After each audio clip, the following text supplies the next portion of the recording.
time I figured I was famous, somebody called me a meme. They said, you look like that meme of that guy. And I was like, yeah, that's me. I felt embarrassed, but it was cool.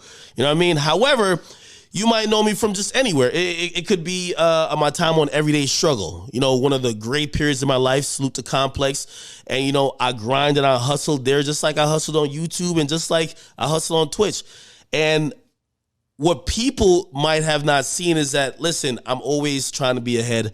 You know, I'll give you the story of how off the record I even started. Last year, I felt, you know, I was doing Everyday Struggle, felt it was stagnant. I didn't feel like we were moving the needle, affecting the conversation of the culture. My platform's just always been that, no matter what it is. Like, whether you catch me on Twitch, whether you catch me on Instagram, like, I like setting the agenda of what we're going to talk about. And, you know, I felt it was a little bit of stale. And, you know, I'm not going to get into pointing fingers. It was a lot of people that were involved, but I definitely have so much love for my co-host. Salute to my man Wayno. Salute to, of course, Nadeska Lexus. She is like my sister. And around last year, I said, man, I got offers to do a podcast in 2014. Never did it. You know, like, I remember Charlamagne came to me, was like, yo, you should do a podcast. And I was like, I don't think my audience is ready. I remember 2017 doing a show with Joe. Joe says, Ak, you should do a podcast. I'm like, I don't think I'm ready. And then obviously, you know, in 2020, last year, while doing that show, I said, I think I am. So I set out on a journey to figure out how to do a podcast, who to do it with, the right people to partner with, the right move to make. And I figured that, hey, listen, even though I'm trying my best to carry this ship as Everyday Struggle, and I love that platform so much, you know, I still have all the love for, you know, Complex as, you know, an individual and a company. I said I might have to move on. We started shopping ideas of a podcast to a lot of people.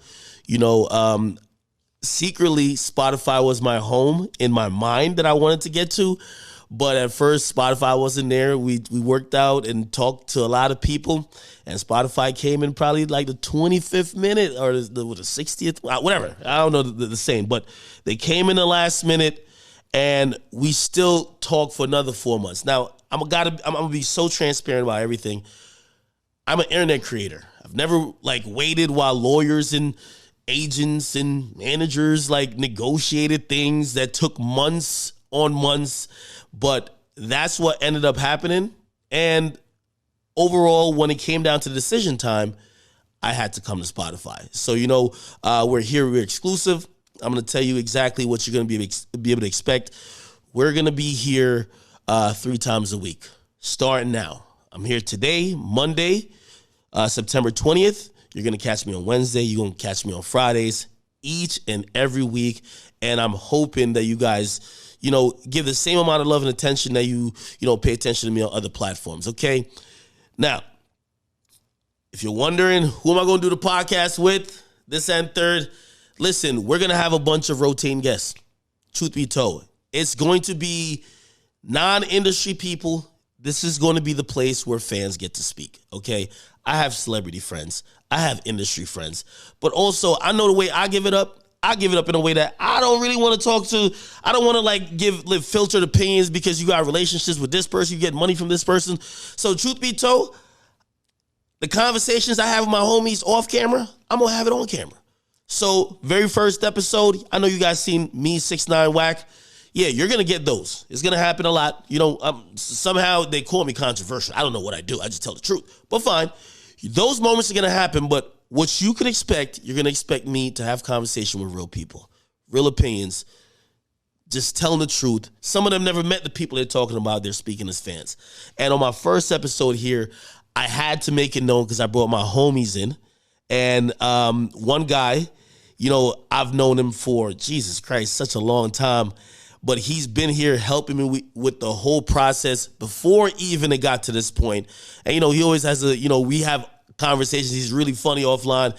I don't know if he likes the camera, but we're going to figure it out. And then my other guy, man, I've met him, super good dude, you know, supreme hustler, aspiring musician, but you know what I mean? He's always getting it, all right? So I got to introduce you for my first episode to, you know, my homie Leaf.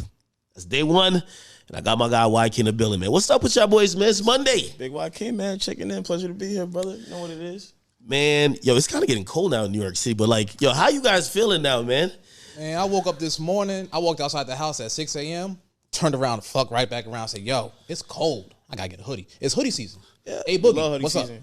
Yeah, well, you kind of anemic a little bit. So even cool is cold for you. But seriously, man, like, yo, I know both y'all big fans of hip-hop. Oh, of course. Come right? on. Big fans of hip-hop. You know, me, I feel like I study hip-hop for a living. Like, I always tell people when they're talking about what I do as work, I'm like, I really don't feel it as work. I be just living it. You know, like, people be like, yo, how do you update Instagram all day? I'm like, well, this is kind of like, I live that shit. Like, what else can I say, right? But I've been waiting for this, like, since I dropped the 6ix9ine episode. And by the way, I should do a slight recap. We'll talk about it later. Since I dropped that episode, I've been itching on some Ashley Larry shit. I'm a fiend. I'm like, yo, I wanted to talk about stuff that's going on, and we didn't launch yet, right? So we finally launched, right? And honestly, that's where we're back to saying, yo, listen, let's recap a few things that I might have missed, right? 2 big albums dropped. Drake. Go. Certified Lover Boy. Go. Kanye West. Donda. Yeah. I got my opinion on that, but I'm going to start with, yo, you know, like, yo, YK, I got to start with you a little bit. And by the way, I want you, like, you know, tell these niggas about yourself. Talk to me. You kind of like a Dracosexual like me, man. What's the problem? Like, for real.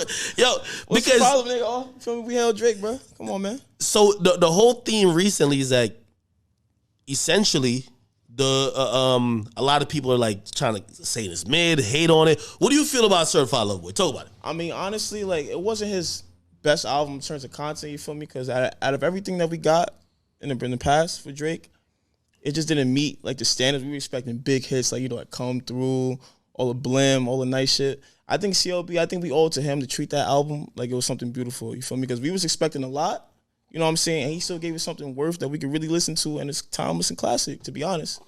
Well, you think it's classic? Hell, come on, Ash. Yo, they've been on my head, dog. Yo, it's like, gonna be on your so I first listened to it, and I'm gonna be honest with you, like, I know people remember on the stream when, like, by the way, on my second listen, I gotta clear this up, because this is like the biggest meme possible.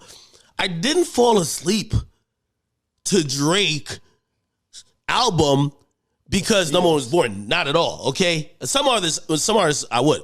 But I was off so much Casamigos that day.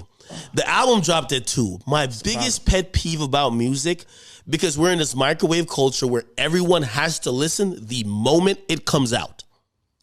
You know the dopest thing about Netflix? Like, think about Netflix. Love Netflix. If Netflix, and by the way, they just released a new season of Money Heist. You don't go immediately the second they release it. You catch it on your time, right? But with music, you have to consume it at 12. Got to.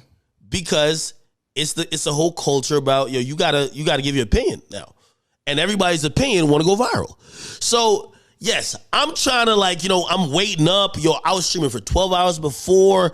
Like, man, like, I was trying to balance myself out, drink water, this and third, but I was tired as hell. Crazy. I really fell asleep, like, being tired. I wasn't even that drunk. But I listened to the album through once. And, you know, there's been so many criticisms about it too, right? It's like, people said, yo, man, you called this a classic. I called it a classic early. I'm not gonna lie, this is gonna sound weird. I was waiting for CLB so much, there was tears that formed in my eye. No, I'm serious. Jesus. No, I'm serious. There was be like that, though, when it comes to this, man. There was tears that formed in my eye. Just kind of like, yo, it's finally here. And I said it was classic for a bunch, but also I did realize I need to sit with it. Because, you know, Drake himself said, you got to sit with it. And I do have an opinion. And before I give my opinion, because I don't want to just keep talking and taking up all the bandwidth, you gave your opinion. What do you think about this? Yo, it was fire. Now, it was fire? CLB was good. I love Knife Talk. All right, so me, I'm the type of person that wake up to a Young Boy. I go to work. I drive. 6 a.m. Young Boy. That's how I think. So Knife Talk right there. That's what I consume. Oh, so you wake up and choose violence, huh? I mean, that's how you stay safe. Yeah, Sersky. I feel that. Amen. That's how you stay safe. Wait. Stop it. No, He's bugging, right? I'm just saying. Right? The one that I listen to the most is Knife Talk. Knife Talk, that's no, but I like the whole album. I'm choosing CLB over Donda, no problem. Of course. But I'm just saying, what I go to? Wait. Let's just stop. Yo, are we like out of time? So I had this whole thing on my stream, right? I said, yo, let's do a versus, like song for song. Am I tripping? Like, I can't ask you, like, I can't ask you. Like, and this is why, you know, we're going to have roundtable discussions where I want to hear other people's opinion. Mm-hmm. A lot of people were really telling me, like, yo, Donda has the more timeless songs. They have the bigger songs. And CLB might be good, but it's an even temperature throughout. Am I tweaking? Because when I hear CLB, I play it more. I like some of the songs more. I'd still listen to Off the Grid. I listen to Jail a couple times. But I'm bumping CLB. Exactly. Am I just too much of a stand to like have any objectivity, bro? No, not at all. It's just a better album, like overall. It just is. I don't know what it is, but like it just hits different. Like Donda, like if it, like songs come on, like I won't skip it. You feel me? But we playing Drake. You know what I'm saying? We gonna be like play that song, play that song, yo, play that song. And this is one of the rare times I'm like, yo, is it the internet? Like sometimes the internet doesn't match reality, right? And I'm like, yo, if you're going out to the clubs, like you kicking it with chicks, are you playing Praise God by Kanye? No. Are you playing like, you know what I mean? Like what songs from Donda would you be playing in a real life setting? Right? As opposed to Drake. But I also understand that, you know, two things could be true. Yeah, maybe you play Drake more, but you really think Kanye has a better product, right? And I look at YK, I'm like, yo, YK is a strip club dude. What's the problem? Strip club dude. Come on, man. Yo. 5 days a week, baby. Yo. I don't miss a beat, nigga. Yo. I showed up. I showed up to a strip club that YK frequents a lot. And I'm not really a strip club dude. Frequents or lives in? I pay rent there, definitely. Definitely pay rent. Lives in. I'm gonna just say lives in. Pay rent. It's all right. The funny thing about the whole like experience was the people were like, yo, YK's in here more than a bouncer. It is what it is. I'm not gonna lie. From a strip club perspective, does the Drake album resonate more because of that? I mean, that album's not really a strip club album. There might be a song or two off. No. You know. Well, all right. Well, I'll ask a direct question. Yo, Yeah. Way Too Sexy is trash to me. I don't like it. I don't like the beat. I don't like the effort. I don't think when we're talking about singles, the guy who gave us God's Plan, the guy who gave us One Dance, the guy who gave us Controller, the guy who gave us Mob Ties, the guy who gave us Nonstop. I felt like that was it was a little bit cheesy. Less cheesier than what's that song called? Right Foot Up, the Tootsie Slide. But come on, dog. But here's the thing though. Then I had to step back because everybody's telling me that shit is the biggest thing in the club. I told you it was gonna be like that. Didn't I say that? But why though? No, It's TikTok gonna eat it up. No, it's good, but I feel like it was made for meme worthy. It's like memeable. That's a fact. That's a fact. Like, you know how you make songs? It's like, yo, I know this is going to be a meme. Like they know what they're doing when they get in the studio. They do that shit on purpose. Yeah, but I'm gonna be honest with you. I think Drake failed when it came to the meme worthy shit. Nobody's using. Let me say this. Go ahead. Nobody's using Way Too Sexy memes. At first it was Kawhi. Well, okay, but that's Kawhi. That was big. He's like exactly. Kawhi's like an alien. Why was he put in there? For the meme worthiness. That's a fact. That's he had true. No reason to be in that shit No reason at all. That's true. And it was perfect.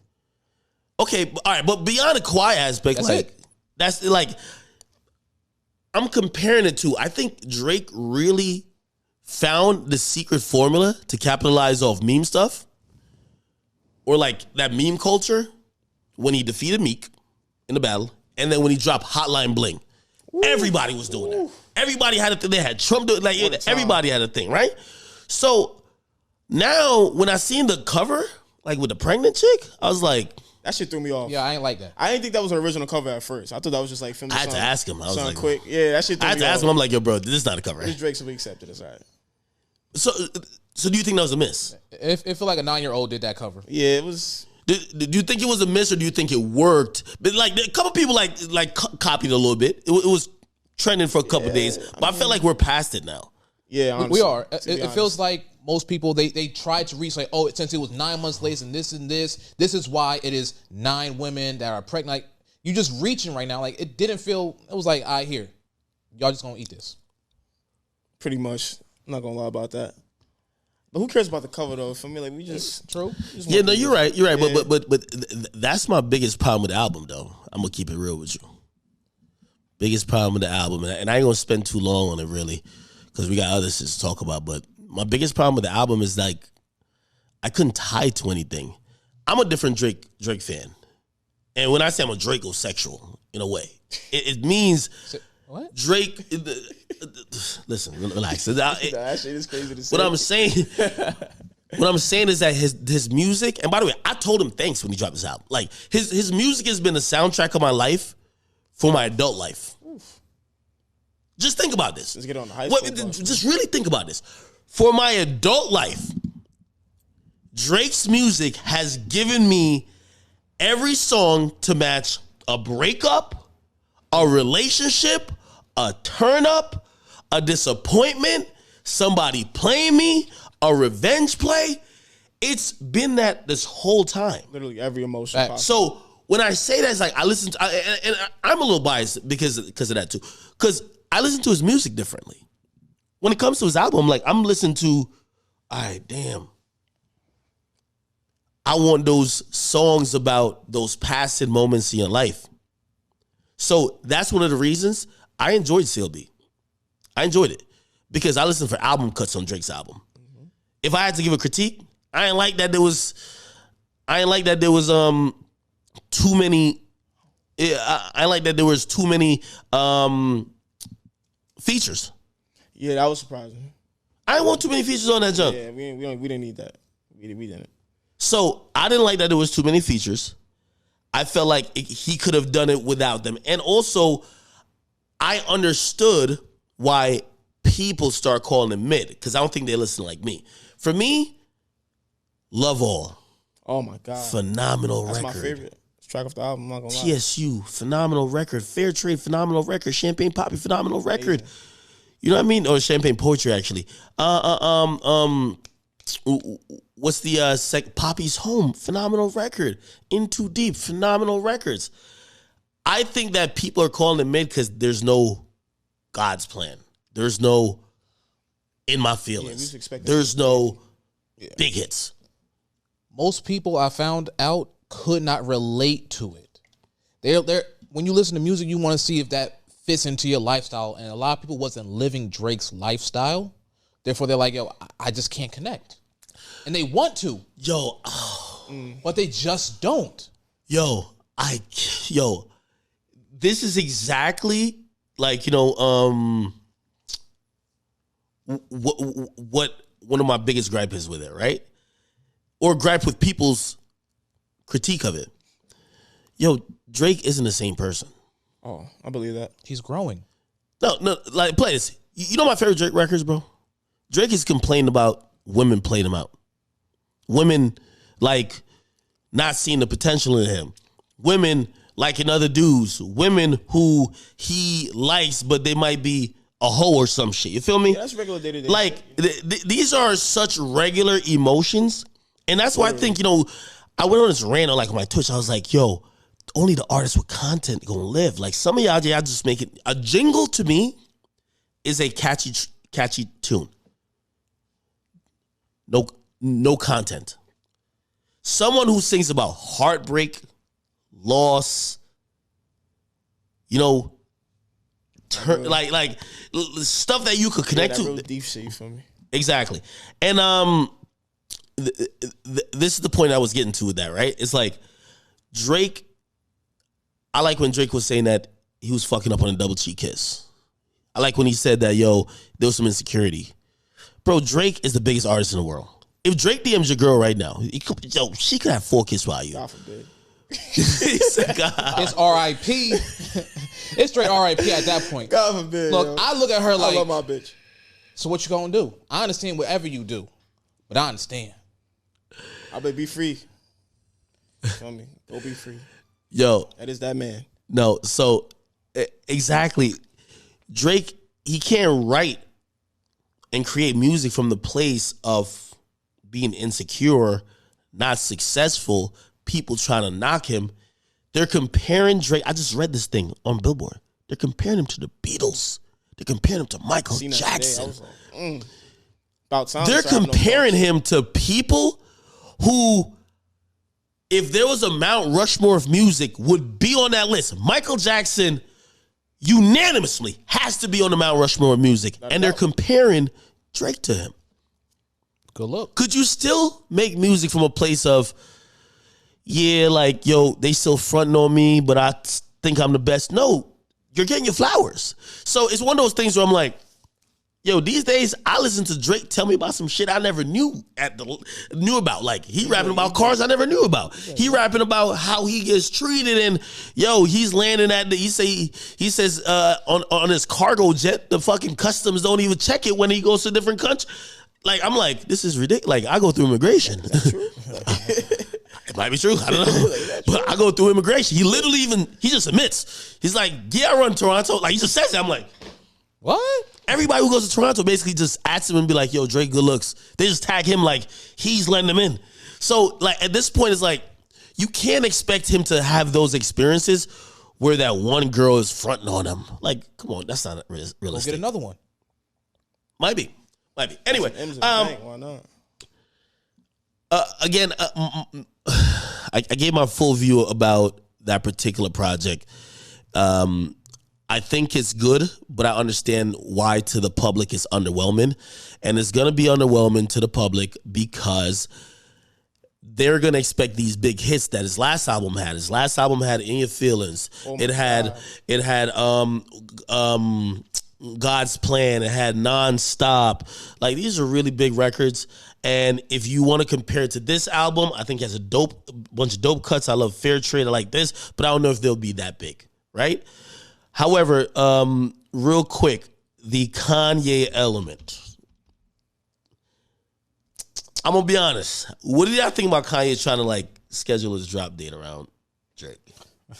Completely unnecessary. He's too big an artist, you feel me, to be doing all that. I'm not going to lie. Like, if you just drop your album. No, I want competition. Just drop your album. It's Kanye, baby. Yo, I want competition. No, you want to smoke, I'm coming on your same date. For what, though? You know he can't To compete let with it be Drake. known Like, I'm better than you. why try to compete with that man? For what? Because I'm better than you. Now I need the world to know it. Nigga, are you crazy? That's how Kanye feel. Wait. And that's why everybody think he need help. Wait, why can't you don't think that Kanye thinks he's better than Drake? I mean, of course he does, but I can't see the reason why. What? Wait a minute. Nigga, this is Drake we talking about. Like, don't But forget. this is Kanye. Wait, Drake's yo. homosexual. Wait. Okay. Listen, Dracosexual. And we all know Kanye got problems. Aside. We all know that. Wait, stop it. You think that Kanye West, the guy who compares himself with Elon Musk, the guy who compares himself to basically Walt Disney, you think Drake, he don't feel like he could fuck with Drake or is on the same level as Drake, dog? I mean, I can see why he could feel that way, you feel me? Because of his career and shit like that. But then you got to look at the numbers again, you feel me? Like, when it comes to Drake, like, Yo, I'm going to be honest with you. Him going at Drake this time gave me kind of a new perspective. why so? This is a new perspective it gave me. Career-wise and legacy-wise, Drake's going to get every record. Every record. Every goddamn record. However, when it comes to legacy and who's going to be valued more, I think Kanye looks at it and be like, yo, you want to be me. Kanye is one of the greatest artists of all time. Oh, Put like that's this. out. Put like this. Truthfully, when it's discussed, and this is legacy talk, Drake's best album, what would you say? That's tough. That's tough. Stop it.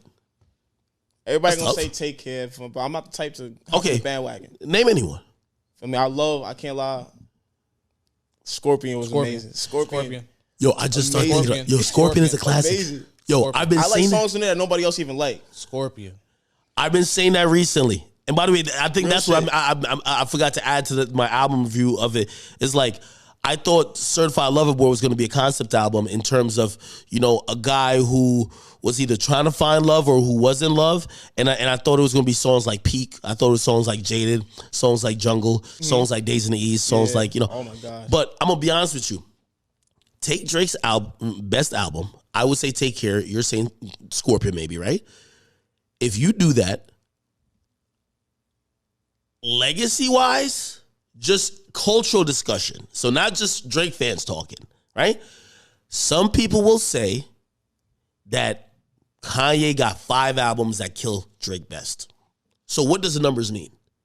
What does numbers mean if Kanye got College Dropout, which some people might pick over Drake's album? Yeah, if you put it that Drake's way, I best. can see what you're saying now. They're gonna pick My Beautiful Dark Twisted Fantasy. I think it's almost like you might even call Take Care a classic, but then what you look at in terms of, Drake's, Kanye's classic is like, it's such a hot. My Beautiful Dark Twisted Fantasy, it just felt like audio gold. Yeah, Kanye, he's just like a creator. Like, he just knows how to create. You feel me? Drake he does his thing, but Kanye, he goes real deep into like creation. You feel me? Like Drake, like I think he focuses on trying to have more smash hits, and Kanye just goes straight into like the deep. Like he wants you to really listen, like and feel what he's talking about. You know what I'm saying? On some real shit. I disagree. Why? You telling me that Drake is only going for the hits and not going for the creative I mean, side? sometimes, but think about all the stuff that Drake hit. It's a lot of it's all Drake girls, is talking about it's all himself. girls and how you feel when you lit. Okay, and but all that. is that not Kanye going mad deep into like? So you into telling your me soul, Drake is not afterlife, all this extra shit? You know what I'm saying? So you're telling me Drake is not going deep into his soul to bear his soul to the world? I mean, yeah, And you he's can just say that. doing it for a hit? No, it becomes a hit because we all can compare ourselves to that. True. All right. So I don't see it as in, he's just making it as just, I'm getting number one, I'll say whatever. No, he's literally I bearing feel like his that's soul. what he tried to do. Way Too Sexy though. No. Kanye didn't try to do nothing with his album. No. He did not try to do nothing with his album. Way Too We know Sexy that. is memeable. That's what it was made Exactly. He tried to So make no, it no, not no, make no, I agree a little bit with meme Leaf. into a I agree hit. with That's how Leaf. it works nowadays. I agree with Leaf. I don't think Drake is just doing it for the numbers. I think Drake wants to have the legacy like Kanye. It's already up there and established. No. Before this album. Long before. Drake dropped Scorpion literally to give people what they claimed they wanted. Oh, That was fast. y'all claim That was everything I wanted. y'all claim so you got it, right? So people were saying, yo, you should drop a rap album. And some people said, no, drop an R&B album. You know what he did? He basically did a double disc. Yep. Fact. He gave and that's for him trying to get what everybody would say, even if it was just side A, it'd be like, oh, that's a rap classic. You get what I mean? So he definitely cares about legacy wise like that. I think Kanye feels accomplished. He'll never be Drake in numbers these days, but I think he feels accomplished because he's using the legacy thing to get a leg up on Drake. Yep. He's basically looking at Drake when he drops his album, and like the reason why people are saying my album's better than you despite the sales is because they're saying they're going to play this in 20 years. And I think he strategically he's trying to get a Drake on some legacy shit. But right now, I can see that. He a deep I see you thinking about it. He a deep thinker. I can see that happening. I think his whole play is to show Drake that Drake is his son. His whole play. so you telling me Kanye is trying to get that one up 20 years from now and not right now? So everybody's gonna think Drake won for 20 years and they'll be like, all right, now let's look at the sales. Hold on. No, it's not for 20 years ago. The conversations are happening now. Yeah, but the conversations are for the future. We talk about now. No. Hip hop lives The now. conversations is still now. I'm gonna tell you why. The people who are saying Donda's better, they're projecting, they're forecasting. They're like, yo, Donda's better. I'm gonna be listening. Somebody told me they're gonna be listening to like some of these songs from Kanye's album for the rest of their life. That's a damn lie. Those are just super Kanye fans. No, that's a damn lie. It's about 10% people that feel that way. Because if they do that, that means come they on. still bump. Ask them this: are you still bumping the first album Kanye put out, the second Kanye put out? No, they're going on the last. So no, you're not. Because if you put out another album, you're not gonna listen to those same songs. So that's bullshit. I agree with that. All right, man. Yeah, I feel like we're gonna just keep talking about this. We're gonna run circles around this shit. Yeah.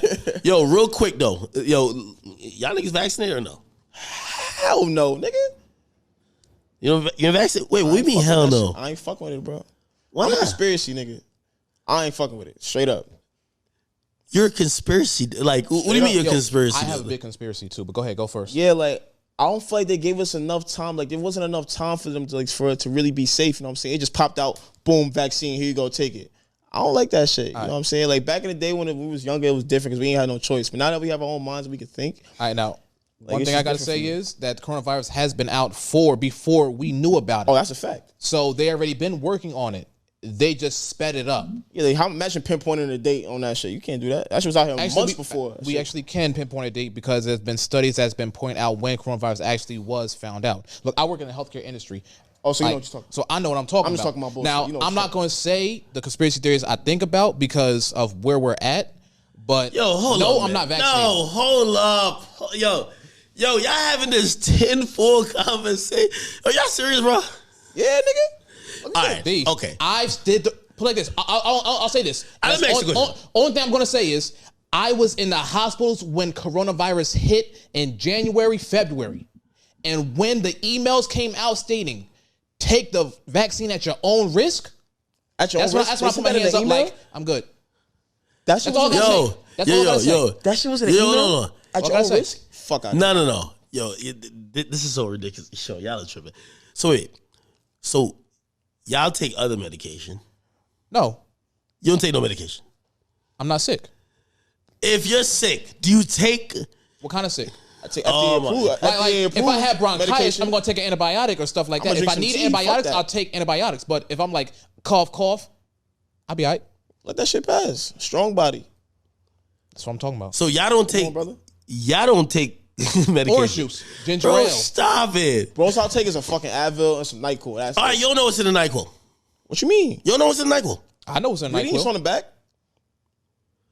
How do you know it's tested that it won't do some shit? That whatever you think that this vaccine's gonna We do. fuck with FDA approved. We fuck with that. That shit. No. the Vaccines are FDA approved though. The Yeah, vaccines- but it wasn't off rip. They waited. That shit Alright, so why don't you get vaccinated now? Why don't you So get why don't you vaccinated? get vaccinated now then? Because they are FDA approved. At least a couple of them are. Because the reason why, now I'm gonna show you why. Now I'm gonna show you why I'm a conspiracy theorist.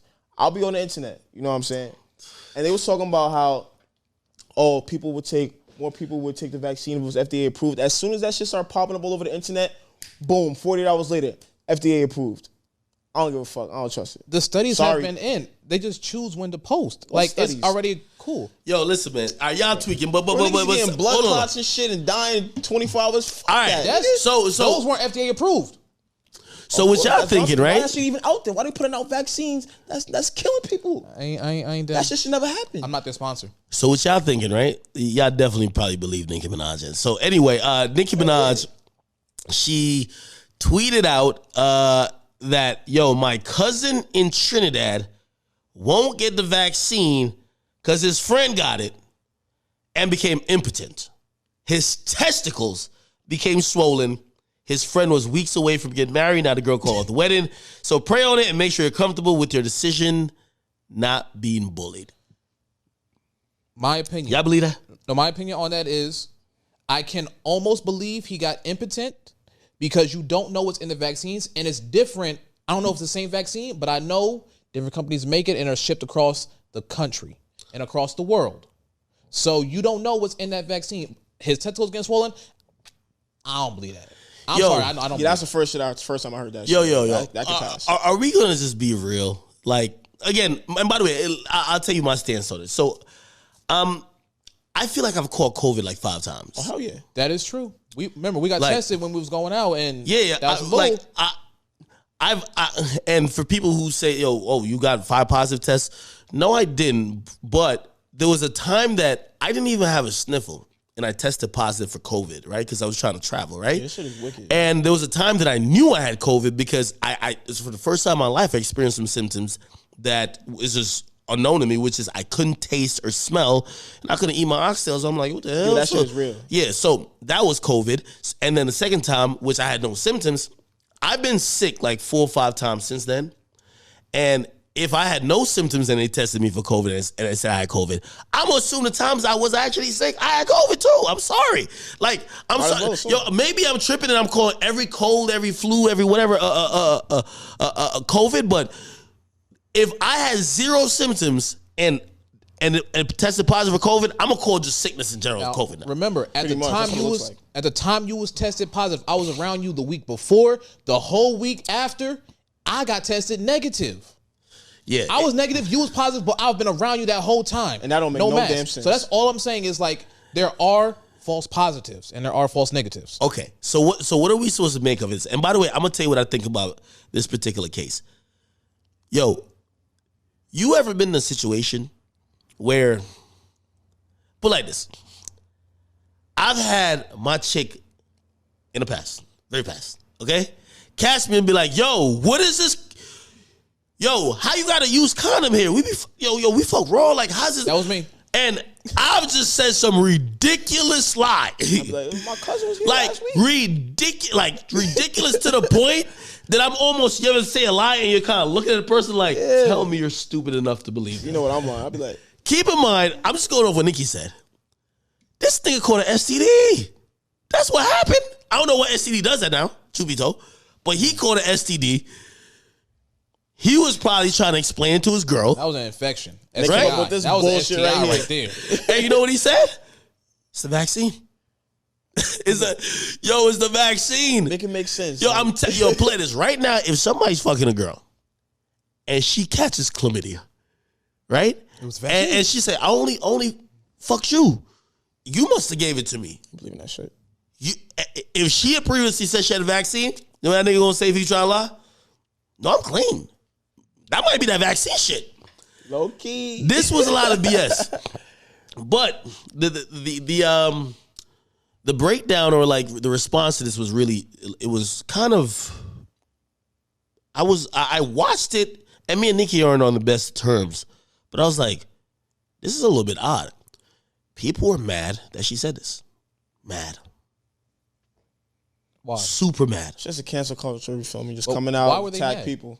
Why was they mad? Reason.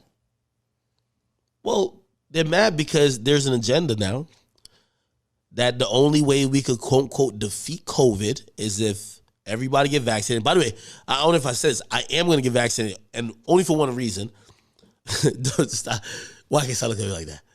Stop looking at me like that. Stop. Nah, it's not. It'll all be with you, my brother. Listen, you have done way worse shit in terms of putting stuff in your body than what the vaccine is. Like, why do you think the vaccine is so lethal? Right? All right, so the reason I'm going to get it, my mom got it. She got the vaccine. You got to remember, we're young. And I think that's why we trivialize it so much. You know, there was a point that, I know y'all conspiracy theorists, people actually thought nobody was dying from this. It was like, yo, this is a hoax. There's really nobody died. I had a close family die from this. But we then realized people do die from it, right? I'm really not getting the vaccine for me. Like, yeah, I have gotten sick and I've gotten over it. And I'm young, so I could, maybe my immune system could fight it off better. But like, truth be told, I don't know about y'all boys, man. We haven't had a Thanksgiving get together in 2 years. We black people, you feel me? So it's big when it comes to that. You know what I'm saying? We haven't had that in 2 years. So my mom, who teaches, she got the vaccine. She had to go teach. And by the way, she's been good. We've monitored her. She's great, and she actually does believe in it. And I'm really getting it to support her because she is she's never caught it. Remember I said I caught it like 5 times. She's never caught it. She's so nervous about, every time she's around me, she has a gas mask on. And she's like, well, you hang out with people. You tell me sometimes you don't wear your mask in public. I don't know. I love you, though. And I'm like, I want to get back to be able to hug and kiss my mom. And not saying I can't have COVID while I have the vaccine, but it gives her a little bit more of a confidence around being around me and being around places that I'm at. And really, I'm going to do it for her. I'm gonna do it for her. Like, my parents again, begging me too. They want me to do it for them too. I'm not gonna lie. I ain't doing it. Once again, I feel him. Put like this. I've never took a flu shot. I've never had any injections for any vaccines whatsoever. I had my shot, early shot. I went around country. I'm all around the whole country. I'm chilling. I'm good. I don't believe in putting foreign things in your body. That's just me. Hey, so that's why I use the religious exemption form. Well, listen. They can't force you to put anything in your body. I'm going to be honest with you. I was born in Jamaica. I'm an immigrant. If anybody who watches this is an immigrant, y'all all got a mark on, it's either your right or left arm. Yeah, my mom got that shit. Very with distinct. The dots and shit. Yeah. Yeah, I know what you're talking about. You had to get that fucking shot to come over. I heard that shit was crazy, no, too. but everybody gets shots, too. Like, there are certain shots that you would have to get to go to public religious school. Yeah, if you went exemption, to regular school, you had to get your regular shots. Certain shots. But after that, it's like... After that, everything is just optional. If you have a choice, exercise your choice. You see us. Yo, Look. But by the way, I'm not saying I don't believe in the what COVID. he's saying is exactly why we in this position, man. No, but I don't believe. free I believe in here, COVID. man. No, I believe in COVID. I seen motherfuckers in the ICU. I've seen the morgue. I've seen the bodies. COVID is fucking real. Wear a mask. Use hand sanitizer if you're not taking a vaccine, and always mask up. That's real simple. But if you're gonna be vaccinated, just know you still can catch COVID. That's what all I'm saying. Why are people vaccinated still catching COVID? That's the main reason why I want to catch that shit. Like, it plus helps. all these new fucking variants coming out here and shit. It's like, what do we do? We on Delta 22 right now. We're gonna risk this. We're gonna risk that. It's literally pick your poison at this point. You're picking our poison. Well, when it pertains to Nicki Minaj, I'm gonna be honest with you. I think Nicki, I don't think she should be silenced, and I don't agree with her on a lot of Freedom of things. speech is gone nowadays. It's gone. I think she should be allowed to say what she's saying, but we are in a society where, I know you said freedom of speech is gone, but like, I think we might be living in a society where freedom of speech is either an illusion that you still think is here, or, you know, what people have been trying to say recently, oh, you can say whatever you want, but there are consequences. Well, if the consequence is severe enough, you're not going to say what you want. So really, it's not really freedom of speech. Like, if I tell you, if you say X, Y, and Z, you're getting beheaded, you ain't going to say it.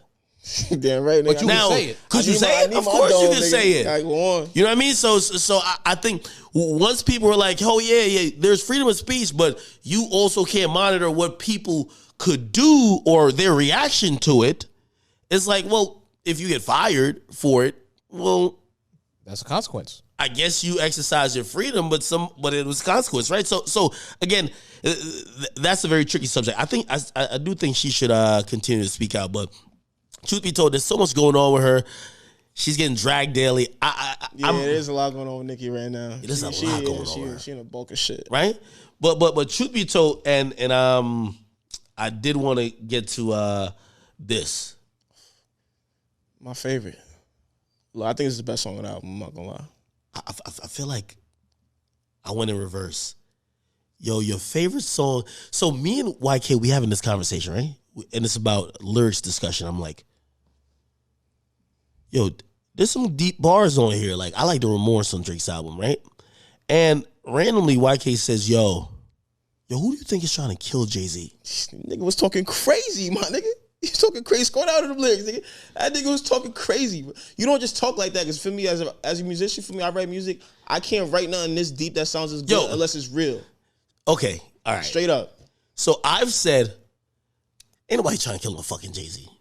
So I'll read some of the lyrics. This is what Jay said. Niggas want to kill me and y'all still with them. Nigga, y'all chill with them and y'all wonder why we not friends. Best thing I could do is not build with you when I could destroy you. That takes some fucking discipline. I can send a team to come drill you. Got $1 billion or $2 billion, and I know where the fuck you live. Niggas gotta chill with talking gangster. You should just thank us. Humble yourself a little bit. Ain't a fucking freestyle, nigga. He talking to somebody. Somebody out there. Somebody says something about Jay-Z in a song, and he's like, all right, word? He talking about somebody, right? That ain't no freestyle. Ain't no just right. Hell no. Just letting you know. He letting niggas know what's up. But who wants to kill? Like, he's a billionaire. We don't even see Jay-Z. We don't know. Exactly. We don't see him, so we don't know who he's involved with. Where do you think Jay-Z hangs out at? We don't even know. We don't even... My point exactly. We don't know what the fuck he got going on. No. So we can't say to him. At the level that Jay's at, you think somebody trying to kill him?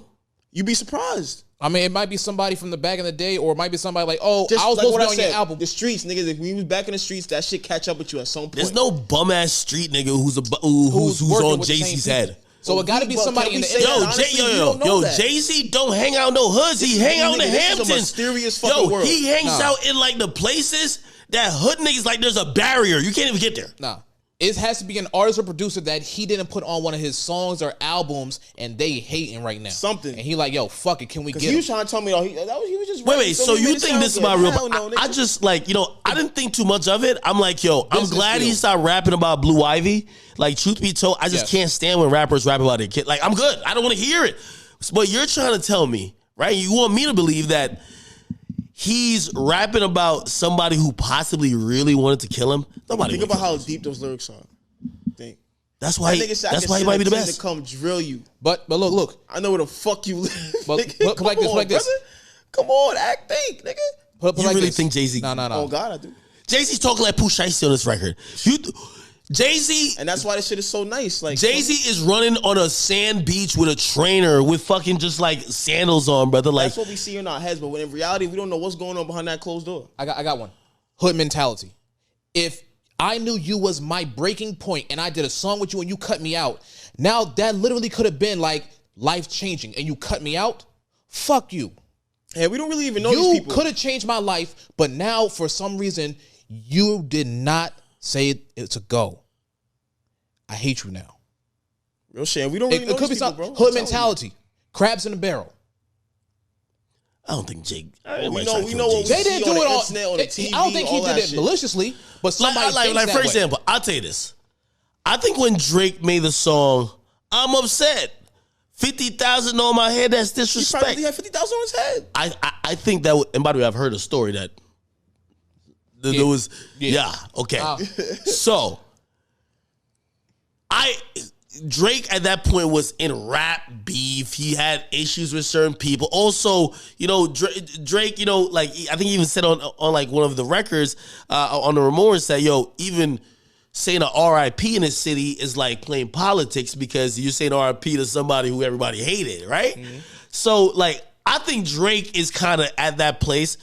Bro, I don't think Jay-Z, like, is there right now, bro. Come on. Jay-Z's battling with, like, Apple and Spotify. But how do we really know? Like, what? Bro, he not beefing with no street nigga, dog. We only seeing what they allow us to see. It's just like regular news. He's right. It ain't no beef because he don't see it as beef. They see it as beef. He said, "Get the fuck out of my face." Exactly. I'm just trying to make the point that he's talking to somebody because we had an argument that this was just lyrics. These are random bars to me. Nah. These are random bars. No. Random bars. You letting that motherfucker He know. finally realized I we don't. squish you. He finally realized I don't want to hear you talk about art. His chest. He said, I don't want to hear that nigga talk about live. art no more. He finally started talking about some shit that people could identify with, and Don't sleep.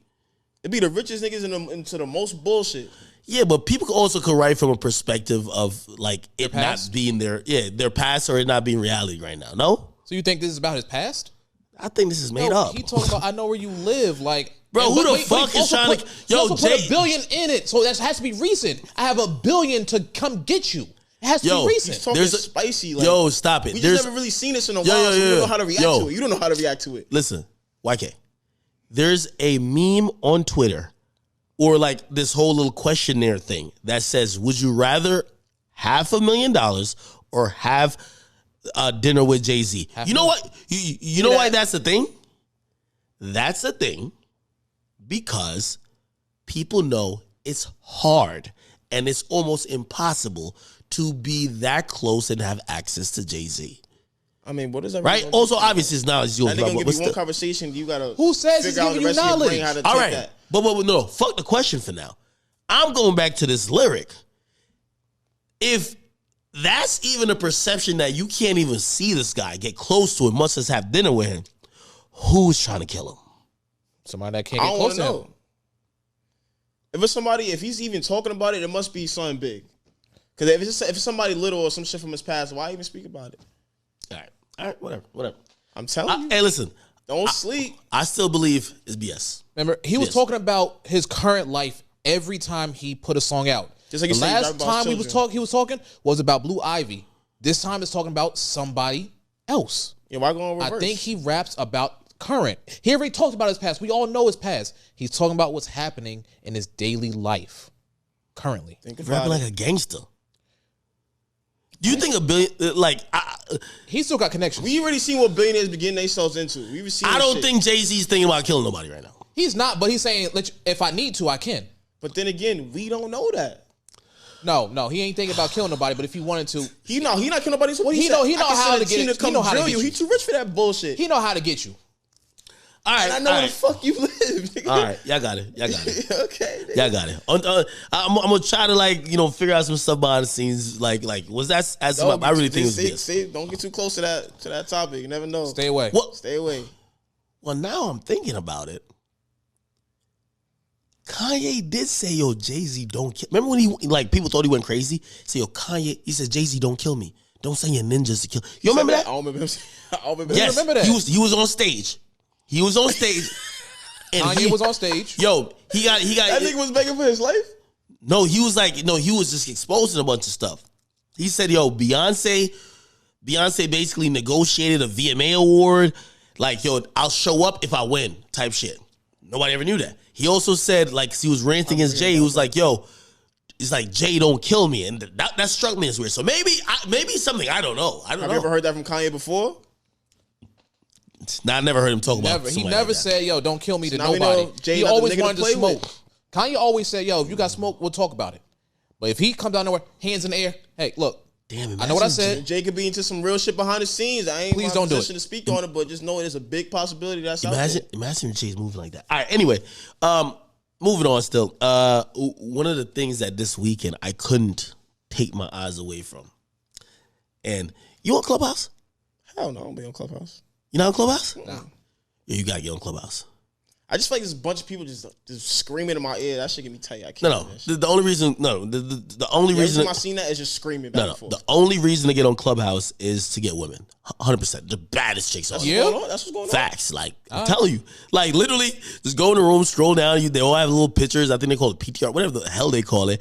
And, like, some of them, I guess, they claim. It's like no industry. It's like regular people creating their own industry. Because I don't be seeing many people who really have power in there. But still, I got one question. If you go in there, like, that's the dopest part. Anyway, so I'm on Clubhouse, and really Clubhouse has been dead for like a couple of months, right? I had a moment on there when everybody thought they were confronting act, because it's cancel act every 2 seconds, right? Yep. But yesterday, and by the way, talk about cancellations is just the mob, like with pitchforks. We're marching to Khalif's house. So corny, they got torches and pitchforks. We're marching to his house, right? They came for somebody, and I don't know if you know who this person is. This is industry, so I know y'all not industry like that, or you might not be too familiar. But you ever heard of Karen Civil? Oh my God, I've already seen everything that's going on with her. Okay, so do you know what she does? Yes. Yeah, what is she, like, an A&R or something? I don't really know. No. Okay, so you don't know. What do you think? So she is, Scandal, the show Scandal. Yeah, I know that show. She is like Kerry Olivia Washington Pope of it. She's like what? Olivia Pope, the star of the show, Yeah. Scandal. She is like that in the industry. Oh, so she runs shit. So it's like whatever you want to do. You want publicity. You want something to disappear. She can do it all. She the door. You gotta go through her. In a sense. Okay. Yo, to make it short and sweet, you caught a body, right? First person you want to hit, your lawyer, keep you out of jail. If you're a rapper, second person you want to hit, Cody. All right, come on. Second person you want to hit, Karen Civil. Oh, really? To frame that shit the right way in the media, that you ain't wild out and just shoot the club up. That nigga slapped you, or that nigga shot at you, and you defended yourself. Blogs like that. Well, it's not that. She is a fixer. Okay. She's a fixer. You fucked up. You have a reputation, a brand. She's more than PR. I think she calls herself a brand strategist. She does a million things. Anyway, on Clubhouse recently, and really that's where the conversation lived, but it really all started because there's a woman named Jessie Wu was like, yo, Karen Civil, basically, like she did like some fraud fake stuff, and she set me up for some fake bookings, and basically was like, yo, she won a lawsuit against Karen Civil, so now she could pop her shit. Karen Civil along the way, and anybody who kind of has to get their hand dirty, you're going to gain a lot of friends and a lot of enemies. Karen got a lot of enemies, a lot of friends. After one girl came out, Jordan Lucas popped out. He said, yo, Karen foul. She's so foul that she actually had she took my money, $60,000, ain't do nothing for me. You know how that go. The accusation train come popping up one person. People heard Cameron make an accusation before. And I won't even get into like all of it, but like this is what Jordan Lucas said, right? He said, yo, my son was on the way and you stole $60,000 from me. Before I got in the game, Karen Civil, I hired you as a consultant, and below attached was the memo you sent me. I was desperate for help and you knew that. After you was paid, you went ghost and didn't expect me to pop. Here I am. He showed this whole little memo thing, and then he continued to say, after you got money paid up front, you stopped answering my calls. Every time I hit you, you answered the phone with an attitude like I was messing up your day. Sent you hella messages pleading with you to do your job because my back was against the wall. You took advantage. At this time, I was afraid to speak up for myself. I didn't want to get blackballed. I had no idea how this industry shit works. And I didn't want to really drag my name through the mud. So out of fear, I stayed quiet until Cameron spoke up a couple of years ago. Then I did. After I spoke up, your people hit me directly, trying to threaten me and try to make me write this fake ass apology. It made me look crazy. And then he basically went on, this and third. Pretty much, he's mad. He said when he had 5,000 followers, they ran through a lot of money trying to get him to pop off in the music business. And he said he used $60,000 and gave it to Karen Civil to make stuff happen. And he feels she just stole it and never responded to him. I mean, just proof of that. Now, I know, and I guess this is where, I'll speak on it more, but you're not really you don't understand the ins and outs of the industry. So let me give everybody who's listening, and I also see people say, why your platform didn't post about this? Because I didn't post about this. I'll tell you why. First of all, I kind of have I don't meddle in the affairs of other media people. And I do consider Karen a part of the media, even though her job is not media. Okay? By the way, I've always said the media, including what I do, it's a thankless sport. You're lucky to go home with a paycheck to pay your bills. And truth be told, you only will get recognized when it's time to blame. You didn't do this. You messed up on this. You won't get all the praises that you think you deserve. Okay? For Jordan Lucas, somebody who was young in the game, and when he came into the game, he gave somebody $60,000. I was on Clubhouse listening to the conversation. I'm not here to say that Karen didn't run off with it. I don't know exactly what their dealings was, but I could tell somebody like Jordan Lucas or anybody who wants to get in this music business, if you pay somebody like Karen, I'm going to tell you what you're paying for. You didn't pay for a post. For example, and I think I gave this example to Leaf yesterday. Somebody might see Karen and be like, yo, Karen, I got this $10,000. Yo, can you get Act to post these two things for me? She'd be like, yeah, let me get And that. she takes the $10,000, and somehow you see I post it. Now, does it mean Karen passed your $10,000 to me? No. No, I mean, she called him like, no. Karen she's a one of one in this industry. Oh, I don't know. She's unique with her relationships. She's good to people. I always tell people, Karen's the one who put me and Nipsey on the phone. Oh, for real? Karen at times have given me stuff that could help my platform, right? At times, Karen owes me a favor. At times, I owe her a favor. So your $10,000, that might just be her money. I might owe her a favor already, and she might call in and be like, yo, remember that favor you owe me? I'm cashing out on it right now. Post this for me, please. That's a good finesse. Right?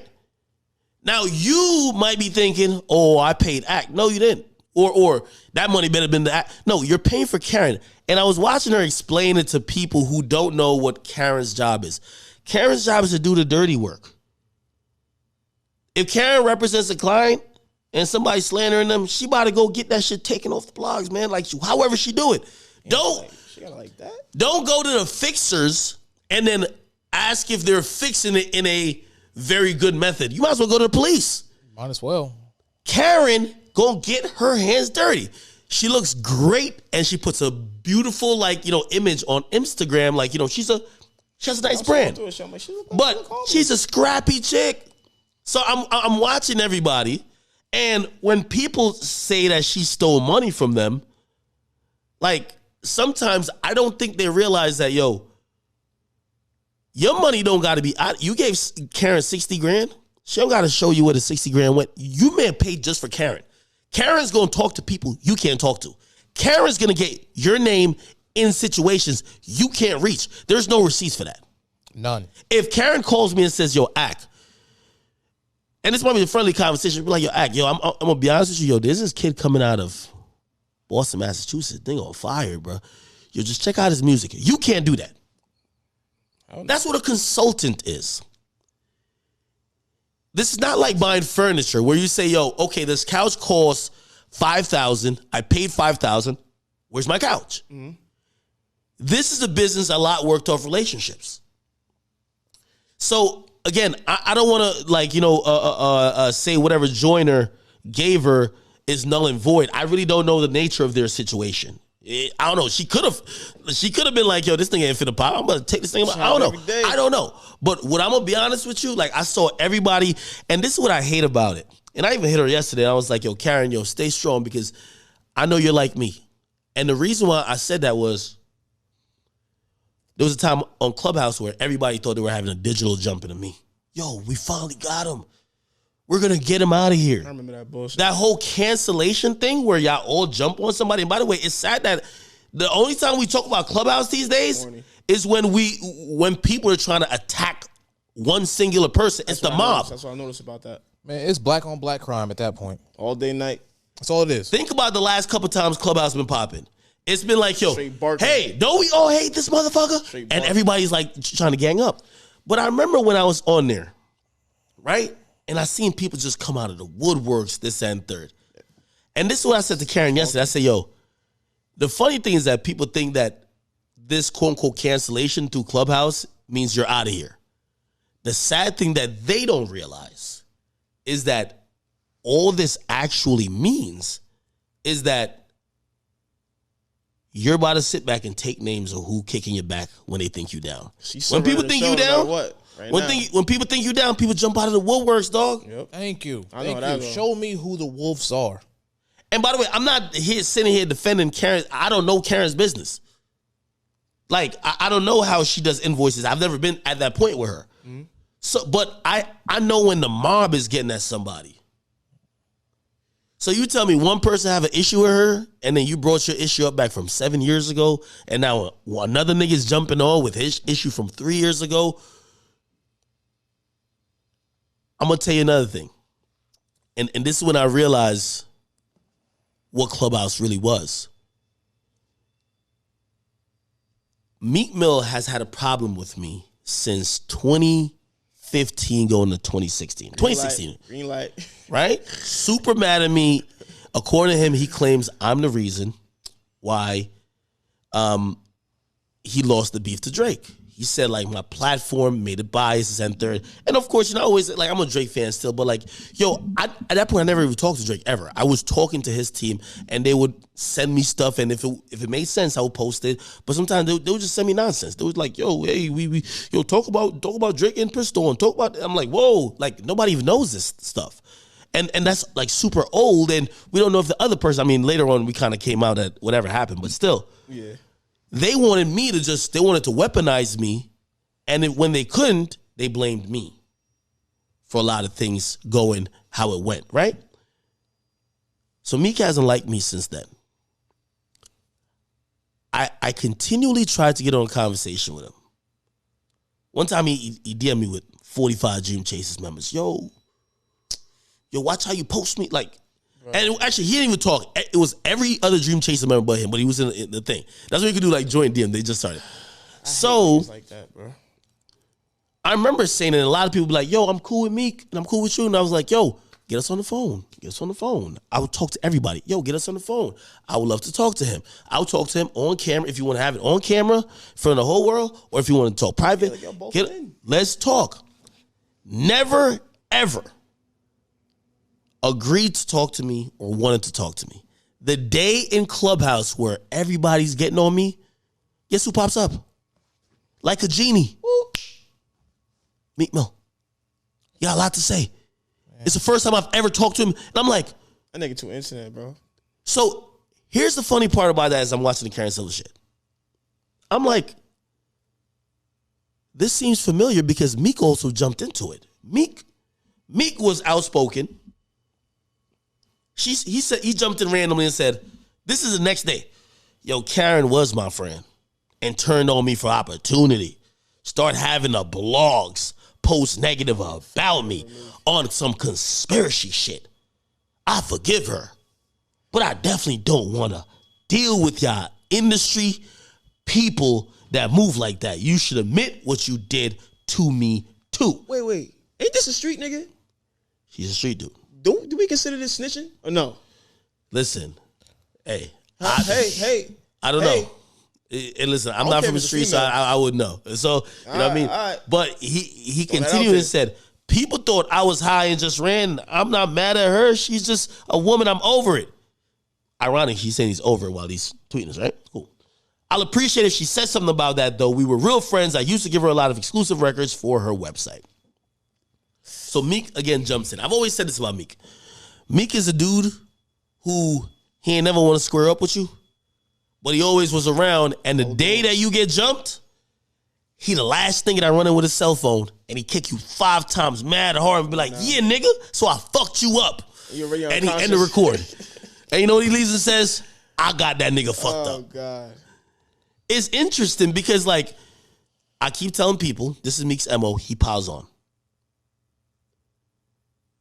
You said stuff about Karen years ago, but you and Karen don't got no issues these days. Apparently, they've been in the rooms together. They talk to each other already. But it was Karen's day that a lot of people the mob came for her. And what happened? Meek jumped in on it. I just thought it was kind of sick and it was kind of weak. And by the way, you know, in reality, this is why. Because, you know, if Meek really want to speak about what really goes on behind the scenes, like, it's not favorable to him. It's not favorable to him. You can't point the finger about what Meek Mill's team called me and was like, yo, we just beat up Quentin Miller. We got the videotape. Somebody okay? I hope that dude denies it. If he deny it, we gonna send it to you. You could put it out. Y'all beat up some dude. Y'all brought it to that point. But y'all was doing it behind the scenes. Obviously, Quentin Miller admitted to whatever, so that video never came out. Mm-hmm. But a blogger even just came out, and I think she used to be working with Ball Alert, and she was just even, her answer was, her name is 11-8 on Twitter. She said, yo, nobody start having the blogs talk bad about you, Meek. She was answering that tweet that Meek had about Karen. It's like, yo, you was just corny. But we could always discuss how you broke into Nicki's home after y'all broke up and tore up her property and vandalized her walls. You see? Oh, and you threatened female bloggers with bodily harm. See, if you got skeletons out there that you know people know about, you can't jump into you shouldn't like be talking. You can't just quiet is best. This is what and this is gonna be I hope this is part of my legacy. Okay? We people who are in the media, bloggers or whatever, we're human too. The rap industry has treated every blogger, every radio personality like dirt and scum underneath their feet. And they treat you like that until they cold. The moment they cold, they run back. Yo, what's up? Yo, give me an interview. Yo, okay, blah, blah. But before they act like they too cool for school, when they just coming up and they fresh and they wide-eyed, they do anything. Yo, give me a job. Hey, could you do this? You know what I mean? Because it's really a give and take. This is an industry. Academics is academics, but who would Academics be if he had no artists to report on? Who would these artists be if they didn't have no platform to promote them? Goes both ways. Artists think it's their show. You're scum. So when even this journalist, this blogger says this, like, that's 100% Meek's. That's his opinion. He doesn't look at the people who are in media as people. And those things come back in ways like this, like, yeah, you shouldn't be calling out Karen if you've done the same to people as well. It's shocking to me. That's why he's corny. This is Shocking to me, man. But anyway, This was all from her saying he corny, club. bro, that was regular public narrative. Feel me? That's what everybody was going by before the blocks. Feel me? It's just the shit that he was just doing. Like, it was corny. yo, I'm telling All the you, random I shit. remember in a heated discussion with his team, they say, yo, turn off the comments when you post about Meek Mill. And I said, why? I have it on for everybody. They say, yo, because Drake paying bots to spam L's. I mean, y'all niggas is paranoid. It's just Y'all niggas L's. is paranoid. Y'all need to feel me take a nap or something. Hey, And this was all from Clubhouse or Club Hate, because that's what I call it. Meek didn't get on Clubhouse for this, but he was on Twitter. But anyway, the conversation lived on Clubhouse. Anyway, yo, truth be told, for artists, and I'll give you this advice, because somebody say, yo, Ak, you're being irresponsible if you don't at least speak up on this Karen Civil thing. If you're a young artist and you want to do business or you want to get in business with someone who, there are clear roles for people in this industry. I'm a media personality. I run a platform. I can't do what your label could do. You should know what a media platform could bring you. Karen is one of those people that lives in a gray area. So I'll give you guys what you should expect. If you're dealing with Karen, it should be, hey, I'm at this level and I'm trying to get to this level. I want to meet with these people. I want to be in the same room with these people because I kind of already have something going on. It should be intangible things. You shouldn't give her your whole budget. You shouldn't just, it should be, hey, listen, I've been getting ragged by the blogs. They've been saying all my stuff getting repoed. I'm going broke. Could we make it look like that's not true anymore? Karen's the woman. She's the woman for the job. She's going to make sure that every time you gave away 20 grand, all the blogs know about it. It's the social media going to talk about it. You get me? She powerful then. But she does what she does. She's a brand strategist. So if you've been getting beat up for the last 2 years, every time you go to a club where street dudes are, they beat you up. But you rapping gangster. That's not going to work. Your music's not going to succeed. You want to change that perception. It's probably time to be with Karen Civil. She's going to fix that. Now, if you want the steps of how she's going to fix it, you should have probably just done it yourself. She's going to use her relationships. She's going to come up with something. And a lot of times she's going to do stuff that she don't want to repeat. It's like, you want a cake? I'm not going to tell you the recipe. She's going to do stuff you don't want to repeat. So anybody who is paying Karen Civil, you shouldn't be paying for what you're paying for her brand. Because who knows? Say you paid her to improve your perception in the media. You might give her the money. She might have called everybody who owned every publication and be like, yo, come on, could you ease up? Like, I'm going to say some good stuff about this person. Blah, blah. And every outlet might say, Karen, I love you, but like, fuck that dude. Did she not do her job? She did. She did her job. It just didn't work. It didn't work for you. I'm sorry. Yeah, free will is still a People thing, saw her rolling around with Nipsey, and people think that everybody finna be Nipsey. You not about to be Nipsey. You about to be you. So don't think that she doesn't have the power to make you get a hit song. She doesn't have the power to make a label sign you. She has the power to make, if you somebody who, hey, you make good music, you don't have a lot of social presence, or people don't, I think, she helped Russ out. And I don't know if Russ will ever speak on it. She helped Russ out to the point. I remember posting Russ and everybody used to be like, L. I remember that shit. That shit was funny. But he came back. Karen worked with Russ. She started to, and it's not only Karen's, it's not kudos only to her. Russ as well. He was cognizant and realized maybe I could do things. Because at first he was a little bit arrogant and taken aback. Karen worked with Russ, helped change the perception. Yeah, I seen that transition from L to Russ is a great artist. Like I seen it. Yo, happen. damn, it was this like, it was like a curve. Like I seen that happen slowly but surely. Yeah, and then people are like, damn, he could really do some shit. Damn, this guy's really a genius. Anyway, sending my love and light. I think that's how people say it. Sending my love and light to Karen Civil. Again, not to belittle anyone who has any claims about her, but I do want to let y'all know this music industry, and I heard people on that Clubhouse thing, there is payola going on. Like, that's just what happens in the music business. What do you think? Like, people are playing your record for the love of it? No, they're getting paid. What you want an invoice of an illegal activity? These are brown paper bag transactions. Dap them up like, yo, hey, I'm tipping you because I can't say I'm paying you. Or, hey, listen, I'm just going to pay somebody else and he's going to pay you for something that you didn't do, but you know what the money's really for. How you think all these radio stations get paid? There's payola going on rampant. But this is music. Payola is in the game. It's needed.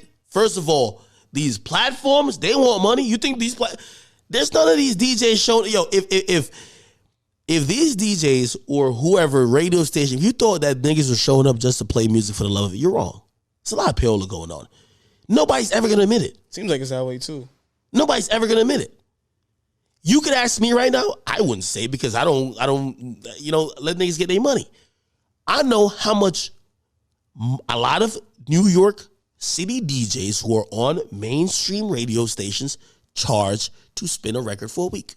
I heard that number's in the six figures. Hey, no, hell nah. Like, not even. Oh, like, because they'll have a mixed show at night and they'll spin it a few times.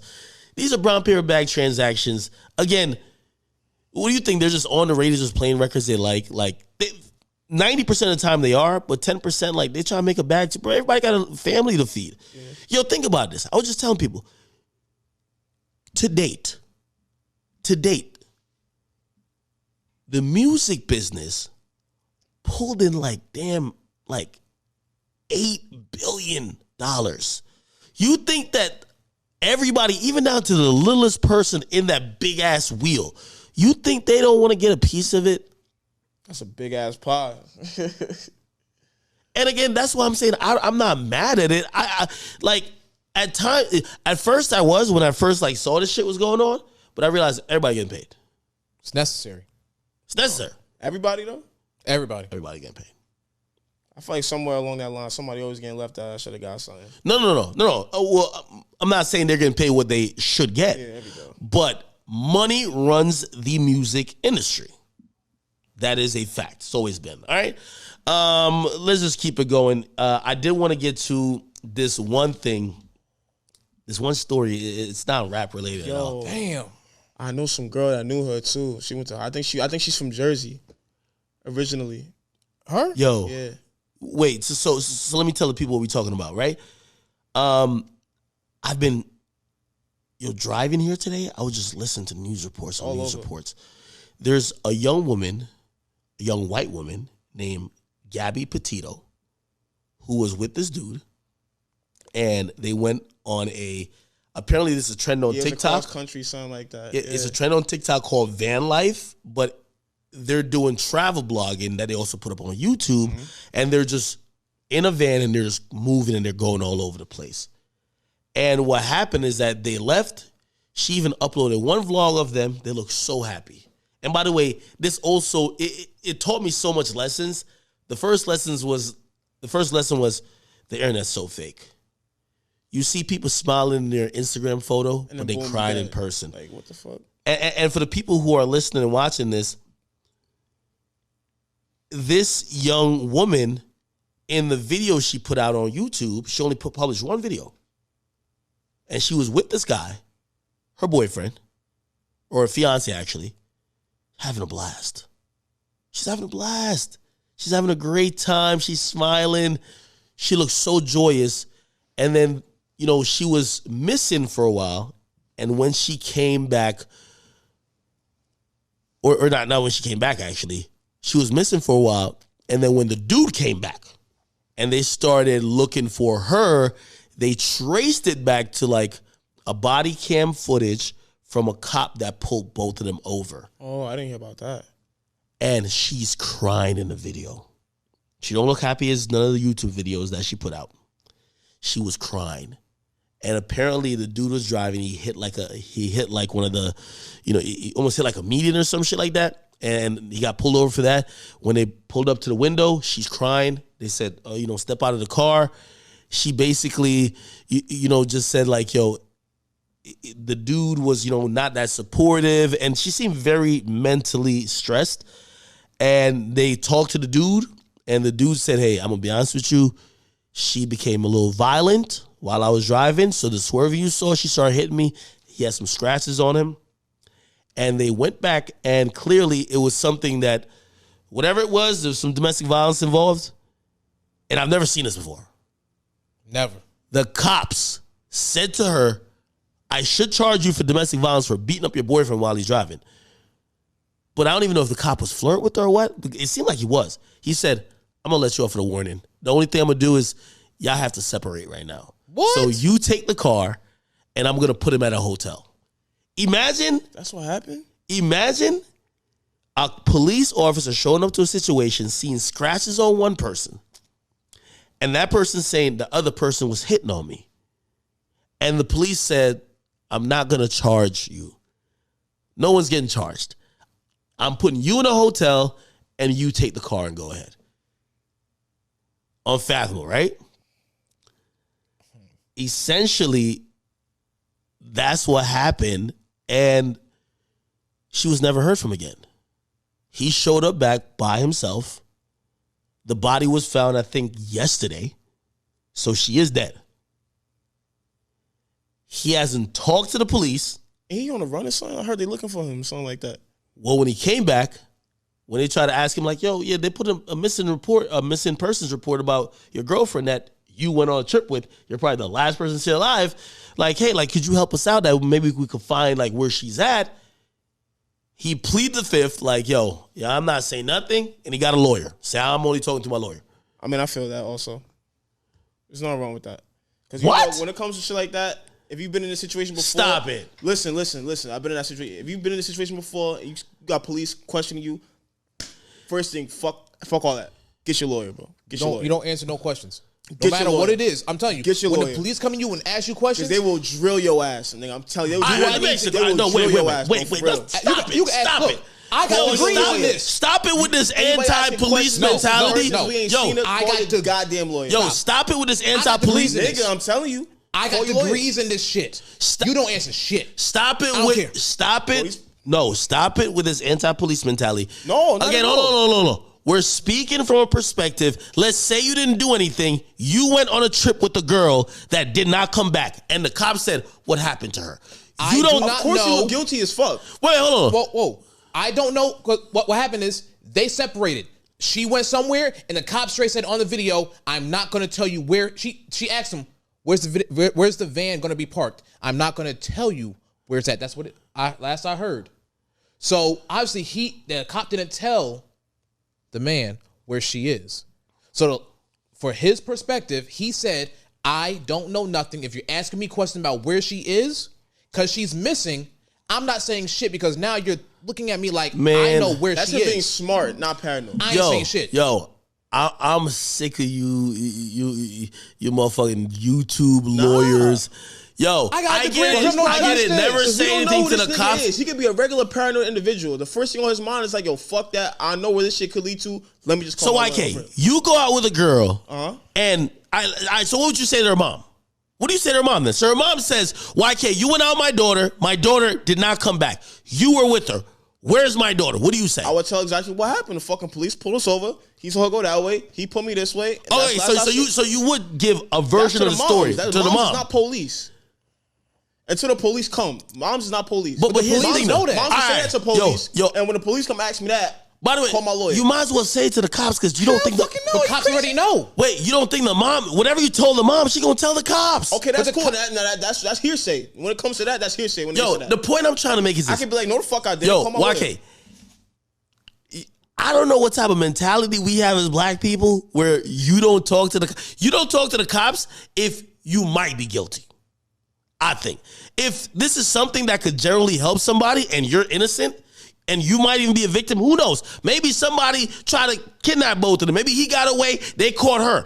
Maybe they torturing her. The mind frame is different nowadays. There's a lot of shit going on in here. We don't know how niggas is thinking, bro. This is a regular thought for him. Probably he's like, yo, fuck all that. I don't know what happened. He's guilty. He probably knew her. Like, yo, it's a crazy ass bitch. He probably did some crazy shit. He probably didn't even know what the fuck was going on. He's like, yo, just get my lawyer. Once you see police at your door asking you when this, where, and that. You don't call your lawyer, bro. Just get it. Look, no. It ain't about how we don't talk to cops. Because nigga, how many non-guilty niggas go to jail every single day? All the time. Now look. I have no problem with cops. I have a degree in criminal justice and psychology, sociology too. I have no problem with that. I was in Dunkin' Donuts talking to 2 cops this morning. I got no problem talking to cops. But the minute they come to you saying, "What do you know?" I don't know shit right now. Hold on. Let me talk. Let me consult. Let me consult. Stop it. No matter what you say. No matter what you say. I don't think you've ever had any real hard interactions with police. These motherfuckers will get you, my nigga, on some crazy shit, bro. And they'll twist the story and they will for their liking. Fuck you, bro. I promise. You won't know. Especially when they ask, he probably went to the house to ask him questions. They're not in no secret investigation where everything's recording, bro. He could probably say one thing, but like, the only fact is that he knows that they did talk to him. You feel me? Like he can say the only fact is that he talked to the police, and the police can twist that whatever way they want. You feel me? Now you never asked what I believe. I believe he knows some shit. But I believe that shit. He could. Hold on. Wait. I'm saying, I'm still just astonished. So if you are completely innocent, you still don't say shit, and you went on a trip with a young woman. This is why women don't want to fly out nowadays. Y'all niggas, man. No. Yo, if they mama call you, Miami, bitch. If they mama call you by the cops, you was hitting me. I'm the victim. You hitting me, and we got separated. I don't know shit now. Yeah, then that was the beginning of the narrative. How do I know? The beginning of the narrative. They clearly link back up afterwards. I don't know. Don't forget. We don't know this. All right, suppose I did. Would you tell him anything? GPS knows it then. Text message. Find phone out calls, another way. We'll notice. Cops will get find out right the fuck if out. they got in contact. Cops will notice. Yo, I guess the point I was trying to make is this: if a situation happens, and let's just presume, hey, y'all both went out on a trip. You're the only one who came back, even if the cop thing happened where you got separated, right? And the police or the family ask you, what happened to my daughter? Or what happened to this young lady? If you know anything, if you found out anything, if you're truly innocent, you would try to help the cops in finding her. Play this. They, at first, weren't looking at him. They weren't trying to ask him, like, did you kill her? They didn't even know she was dead. They were trying to say, hey, could you, like, they were in this like canyon type area.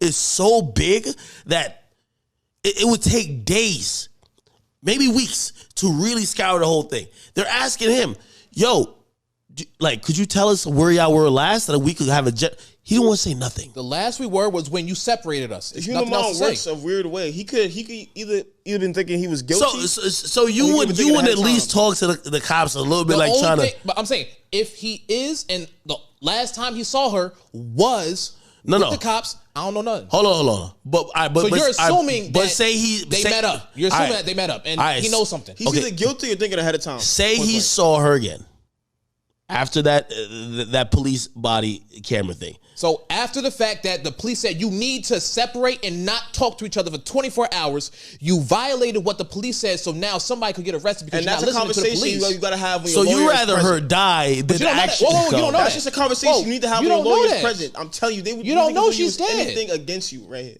He probably been in trouble with the one before. We know she's dead, but at the time, who's to say he's dead? Who to say he knows she's dead? Now I'm not defending him whatsoever because I do not know what happened after the police cam. That's all we know is we just know the last thing. With domestic violence. Until I see text messages and phone call records, then I can form another opinion. But the cops know the cops know the real answer. They just want to see, can you indict yourself? We see OJ get away with murder, bro. You feel me? So this shit. Well, I ain't gonna say he murdered. I ain't gonna say he did. Not that bad. I'm saying is the cops want to know, can you make yourself look guilty? You're suspicious of cops? Yes. No. You're suspicious even if you didn't meet up with that woman again. You're suspicious if you show no care about them saying she's missing and them trying to employ. You could listen, even through a lawyer, you could get them to say, hey, listen, y'all sign this paper, because I did see her after, y'all told me not to link with her. Sign this paper, y'all can't charge me for anything related to me seeing her in terms of me breaking that direct order from y'all to separate, right? Yep. But I could tell you where, I saw her last head in that direction. Maybe could save her life. You got to be a heartless motherfucker or guilty if you don't even want to contribute to that part. We don't know anything about him. She was fucking him up before. She was fucking him up. Look, that's all I got to say. Was she not? We don't know anything about this man. He could have been in a situation before, and all he knows is that he needs to have his lawyer present at all times when speaking to the police. And she's not fully, like, she was hitting him, scratching him. There's wounds on him. So, I don't know his mentality. Man, why y'all sound like the defense? Yo, y'all sound like Johnny Cochran and team. Yo, let's be honest what happened. Yeah, she probably was one of them chicks, and I don't want to make too big of an accusation. We were still finding stuff out, but hey, according to that police video, she put her hands on him. She scratched him up. She was slapping him, whatever the fuck the case is. Pulled the wheel, tried to get them to crash, could have killed him. Cool. However, it might be a domestic violence thing. Again, we had similar incidents where I don't want to mention the celebrities to link into this, but still, if his reaction was, all right, you know what? You done slapped me for the last time, I'm clapping you. Like, that's, come on now. Like, come on. It's a possibility. Come on. I don't know his mental state. It may or may not happen. That's what I'm saying. We don't know that man. Yes, I talk like I am the defense because I don't know. Gut feeling. You just hearing the story. Because y'all sound like defense. Nigga probably guilty as hell. No, gut feeling is I need more information. What? That's my gut feeling. Also that. Where was she at last? Yo, hold on. GPS shows. Did I tell you this last part? So much gray right here. After he came back, lawyered up, won't talk to the cops, he's now missing. He ran off on the block. That's hot boy. Oh, you didn't say that. He ran off. Oh, see, they can't find him now. I thought he was in the crib. They're looking for him. Guilty. They're looking for him. He gone. No, he guilty. He knows some shit. If you innocent, I understand if you lawyer up because you never know how the cops will. He came back, lawyered up, wouldn't talk, and dipped. Y'all holler at me later if I'm guilty. Type cops shit. will twist your words to get a confession or to get like flip the image to say that you're the most likely suspect. We're gonna look at you the most, and we're might gonna try to flip and turn and see you're guilty. But if you flee, he ran. You guilty. Done. Look, you ain't say that last part. I thought he just talked to the cops and he was like, all right, yo, when shit's getting serious, y'all call my lawyer and I'll come back. I didn't know he on the run. Like nigga, he on the run. He on the run. Well, he going. They didn't list him as a suspect, so but they tell you don't leave the area. We might have further questions. Yeah. So he going nowhere. No. They've listed him also as a. And again, maybe some people have pointed out the difference between how they handle cases with black people and white people, but they haven't listed him as a suspect. They haven't listed that he's on a run. They said he's also missing persons. So they're looking for him. Maybe somebody did something to him. So he's not. But clearly he's on the run. This is off the record. Let's just be honest, bro. They talked to him already. He's missing that. We not about to be politically correct on here. He killed her. Now, I don't know if could have been a mistake. Ain't no mistake. You're gonna jail. Look, my opinion just changed. You gave more information. I know what that means. If it was a mistake, by the way, and you talked to a lawyer, you lawyered up, and you still went on a run, all of a sudden, it's not no mistake. You knew you did some shit. It could be in the moment, whatever, but you know your ass is going to jail, and now you're on the run. I wouldn't be surprised they find him either dead. I think they're going to find him dead. I think he knew. He gonna be alive. No.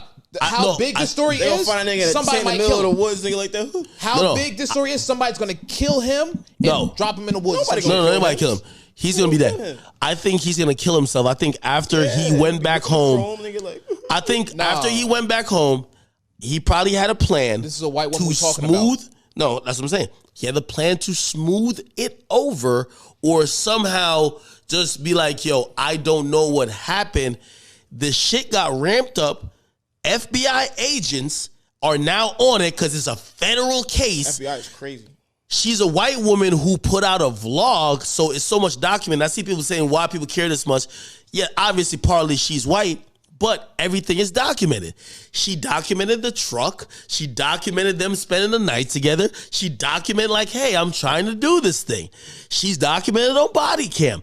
This is so like it's like almost it's sadly the reason why people care this much is like a novella. It's like it's a soap opera at this point. It could happen to anybody at this point. It really could happen to anybody. Like everybody wants to be a YouTube star right now. I start vlogging myself, and if I come up missing, you gonna do the same shit. Let's look at the last shits they uploaded. Yo, YK, call YK. Yo, that's why these days, I like when people think something fishy going on, they just say it.